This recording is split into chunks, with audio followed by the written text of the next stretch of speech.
नाज़रीन, फैज़गंज जे यूसी पुनहल राजपुर जा रवासी Akram Rajpur, Ehsaas Rajpur, Dilmurad Rajpur national press club Faizganj पहुंची एहतजाजी मुज़ाहिरो कंदे साफ़िन अॻियां इल्ज़ाम हयो आहे त यूसी पुनहल राजपुर जी 12 लख माहवार बजट हुजण बावजूद यूसी में को बि तरक़ियाती कम न थी सघियो आहे।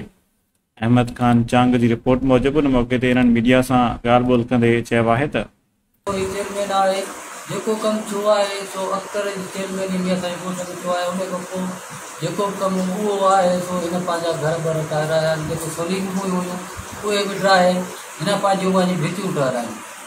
जेको राशन जेको गोॾ जो सामान आयो उहो पंहिंजे घर लाइ रहे पंहिंजे हथनि लाइ भाॼियूं भत कई अथई। असां हिन को उन हक़ जी घुर्ज कई त बाबा हीअ जेको ग़रीबनि जो फंड अचे थो असां वठण आहियूं, असां पाण वोट कया आहिनि तव्हां पीपल्स पार्टी वारनि खे, असांखे छा ॾिनो वियो आहे हिन महिल ताईं त हिननि असां ते ॿिन्हिनि ते कब्ज़ा चालू करणु कया।